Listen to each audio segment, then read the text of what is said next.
Ouais, reprenons. Puis dans les sacrifices, là aussi, sacrifices d'animaux. Ouais, bon, bah merde.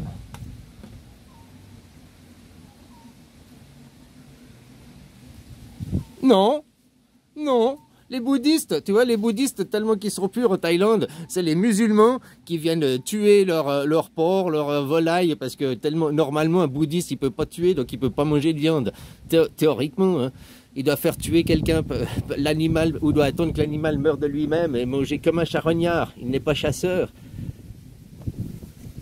Donc c'est pour ça que, normalement, bah, Thaïlande, c'est la communauté musulmane qui sont les bouchers qui tuent pour eux, quoi. Bon, bref. Non, on ne sacrifie pas. On ne sacrifie pas. Jésus a donné son chair et sa sang, l'hostie et le vin de messe pour arrêter le sacrifice des animaux, quoi. Ici, il sacrifie, oui, hein, c'est le halal, hein, et ici, il sacrifie, oui, c'est le kasher, quoi, ou kasher, quoi, hein, c'est des sacrifices, des rituels religieux, hein, qu'ils abattent la viande, ils font des sacrifices religieux pour abattre la viande. Tu montes de la viande sacrifiée, là, qui a servi pour un rituel religieux. Ici, non. Il y a des différences, mais il y a aussi plein de similitudes. Ces deux religions, à 99%, elles ont des similitudes, quoi. Plus que le judéo-christianisme pour faire la guerre au Coran. C'est la maman qui utilise l'enfant pour faire la guerre à papa. C'est ça le judéo-christianisme. Et puis ces papa et maman, ils sont de mèche pour utiliser l'enfant. T'as beau dire, oui, maman, elle utilise l'enfant pour faire la guerre à papa. Mais papa, il est bien content d'avoir quelqu'un à qui faire la guerre aussi, peut-être. Moi, j'en sais rien, hein. Et puis, s'il n'y avait pas ces prétextes fallacieux pour faire la guerre, ils ne feraient pas la guerre. Vu qu'ils écouteraient l'enfant. Puis t'as vu les enfants? Regarde les enfants, dès que toi, les parents, tu te disputes, hein, rien que tu t'engueules, même tu t'engueules avec ta femme ou ton mari, t'as les enfants qui te disent, arrêtez, arrêtez. Je veux pas que vous engueuliez, je veux pas que vous grandez. Alors voilà, quoi, où on en est, quoi. Maintenant, c'est à vous, sortir du capitalisme pour rentrer dans le communisme. C'est ça le futur. Arrêter de surconsommer, arrêter de la croissance qui est due à ça, mais s'arrêter aux choses communes et puis produire ce qu'on a besoin, quand on a besoin. Tu sais le paradoxe des voitures électriques? Les voitures électriques, elles ne se vendent pas. Et les constructeurs, pour vendre des voitures thermiques, s'ils n'ont pas un certain quota de voitures électriques vendues, ils ne peuvent pas vendre des voitures thermiques. Ça c'est les idéologies, on bloque. Ah, si tu veux vendre des voitures thermiques, tu dois vendre de l'électrique. Oui, mais les clients ne l'achètent pas. Ah ben alors voilà, tu ne vends plus. Eh ben, je fais faillite. Alors qu'est-ce qu'ils font les constructeurs automobiles? Les constructeurs automobiles s'auto-achètent leurs voitures électriques pour avoir le quota afin de vendre du thermique derrière. Puis après, eux, ils sont là, oh, regardez les chiffres de l'électrique, mais c'est bon, vous avez vu les ventes annuelles, mais qui a acheté? Les constructeurs s'auto-achètent les voitures. Et pourquoi ils se les achètent? Pour pouvoir vendre du thermique. Donc, c'est pas du tout écologique, hein. Faut arrêter. Acheter des voitures, les parquer pour pas qu'elles roulent, c'est pas écologique, ça. Ça, c'est comme acheter des Ferrari, machin, des belles voitures, hein, puis au bout de 20 ans, elle a fait que 5000 km parce qu'elle est garée dans un salon, quoi.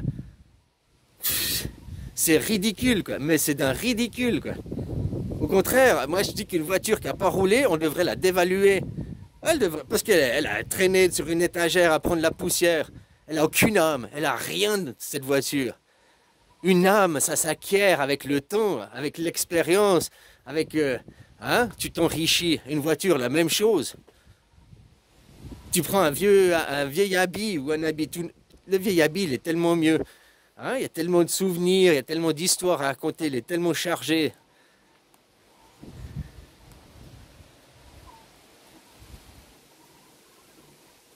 Voilà, aussi les gens, si vous ouvrez les dictionnaires, le mot démocratie, si vous regardiez non pas les différences, mais ce qui rassemble, ce qui ensemble les gens, ben vous verriez que ces deux qui se font la guerre, ils se font papa et l'enfant se font la guerre. Pourquoi? Parce que derrière, ils sont les deux instrumentalisés par maman.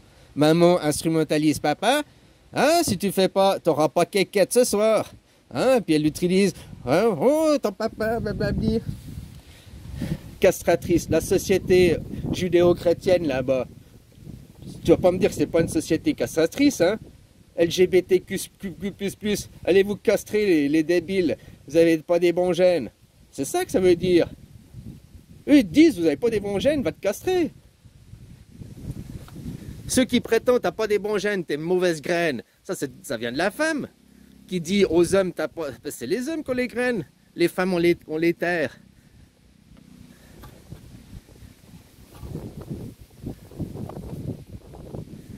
Enfin voilà quoi. Tu vois, dire que t'es une mauvaise graine. Il n'y a pas... une mauvaise graine, elle ne germe pas, tu donnes pas d'enfant. Donc si tu as eu un enfant, c'est que tu as germé, tu as eu une bonne graine. Mais il y a aussi des mauvaises terres. Hein. Dans un désert, tu fais rien pousser. Je suis désolé, dans un désert, tu fais rien pousser. Puis des fois, des terres qui sont trop riches aussi, elles empêchent. Une terre trop riche, ça dépend les arbres et tout, quoi. Ça dépend de la culture que tu fais. Mais il y a aussi les paysans, là. Les paysans, c'est nous. Les jeux, hein. On est des terres, on est des graines. Ouais, ça, ouais. Mais on est aussi les paysans. C'est nous qui façonnons le monde. C'est nous qui construisons le monde. Pas les dirigeants. Les dirigeants, ils veulent juste exercer un pouvoir et manipuler les gens, quoi. Plus les gens veulent utiliser le gouvernement, plus la démocratie, c'est l'anarchie, c'est sans gouvernement. Mais après, on va fixer des règles. Le socialisme, c'est les premières règles. C'est la société suisse. Ça, c'est le national-socialiste. Après, tu rentres dans le communisme. Après, tu rentres dans le capitalisme. Et en France, t'es en dictature. La dictature, ce n'est que faire la guerre, prendre du pouvoir, pour juste voler votre argent. Puis eux, ils vivent. Hein, c'est les banques privées. Puis eux, ils s'en disent, il faut abattre l'État. L'État, c'est pas bien. L'État, blablabla. L'État vous protège. L'État, c'est la première étape pour protéger les gens.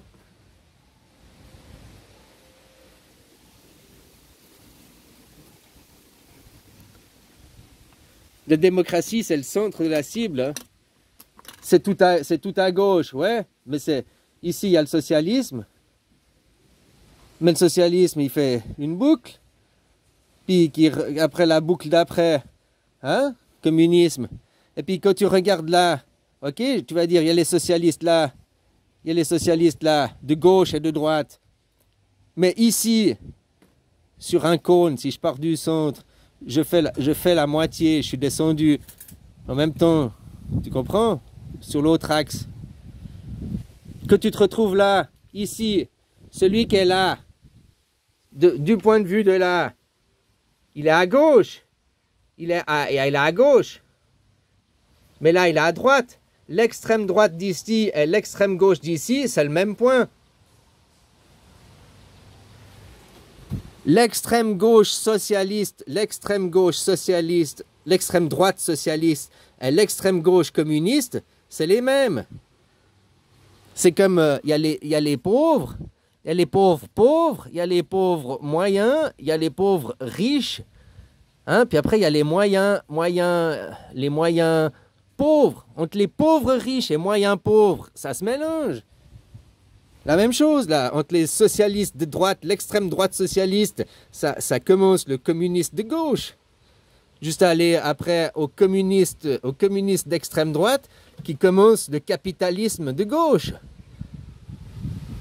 Jusqu'au capitalisme d'extrême droite qui commence la dictature de gauche. Macron, c'est une dictature de gauche. Il n'utilise pas encore les armes létales, mais il utilise l'armée contre son propre peuple. 49.3 dans ta gueule, vous faites ce que je veux, vous vous pliez au diktat.